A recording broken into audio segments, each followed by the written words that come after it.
21살, 22살 이런 나이가 있다는 것은 얼마나 위대한 축복이고 또 한편으로는 얼마나 위험한 것인지. 제가 22살이 됐을 때 그 사이에 직장 생활을 하다가 학교가 너무 가고 싶어서 광주 와서 다시 학교를 다니고 있었습니다. 골짜기에 있는 학교여서 우리 학교 스쿨버스가 언제나 비어요. 그 차 타면 그 학교 학생이라고 하는 게 들통나니까 안 탑니다. 학생들이. 논두렁을 막 걸어서 이렇게 가는 학교였어요. 세상 뉴스와 그냥 거의 단절하고 살죠. 그날은 5월 며칠인 줄도 모르고 하여튼 일요일 날인 줄만 알고 눈을 늦게 떠서 늦지막히 이제 책을 사러 광주시 계림동 광주고등학교 앞길 옛날에 책방들이 즐비했습니다. 이렇게 새 책, 흔책방들로 가득 차 있었어요. 책을 가장 싸게 살 수 있는 방법이 있습니다. 갓 나온 문예지가 한 달만 지나면 9간이 돼요. 그러면 흔책으로 돌아와요. 현대문학 막 이제 이런 책들이 당시에 50원입니다. 500원 주고 새 책 사나 한 30일 늦게 읽거나 헌책 사가지고 50원 주고 사서 읽거나 똑같죠. 그냥 한 달 늦게 살면 되는 거죠. 저는 그 책들을 쭉 사가지고 그날도 그 책을 사러 나왔는데 아주 심각한 상황이 딱 벌어져 있더라고요. 5월 18일 오후 2시였던 거예요. 전남대에서 시위대가 만들어져서 아주 서행으로 금남로를 향해서 오고 있었습니다. 저는 책을 사가지고 그 대열과 딱 마주쳤어요. 문제가 제가 호기심이 아주 많습니다. 호기심이 많은 사람에게는 용기도 좀 크게 줘야 되거든요. 저는 용기는 전혀 없어요. 호기심은 많은데 용기는 없으니 이게 이제 얼마나 고통스럽겠습니까?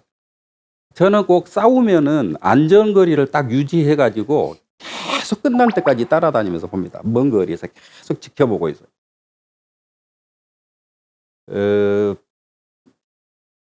광주 시내에서 대격전이 일어나는 장면들을 보기 시작했습니다. 저는 당시에 예술이란 정치, 경제 이따위 그 세속적인 것들에게 안 말리고 좀 영원한 것, 어떤 큰 것에 대해서 이렇게 생각하는 거다 이렇게 생각을 했기 때문에 단호히 저는 평화주의자이기 때문에 나는 시위대하고 갈등할 필요도 없고 그다음에 진압대하고도 갈등할 필요가 없다. 나는 퇴연하면 된다라고 자꾸 저를 강제하면서 근데 호기심 때문에 자꾸 끌려가는 거예요. 포탄이 떨어지면은 뱃속에 들어있는 생명체도 정치 바깥에 서 있을 수가 없습니다.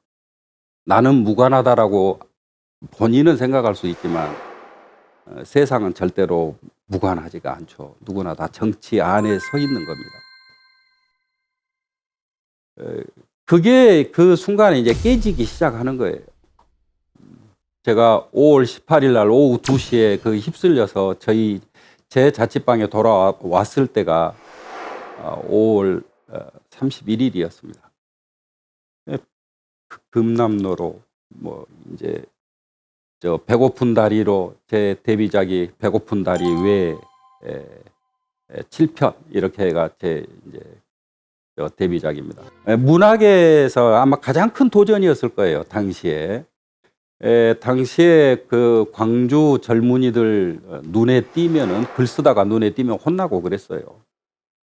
이런 거를 몇 자 썼다고 하자. 뭐 설령 감동스러웠다고 하자. 그런다고 매국노가 애국자 되냐?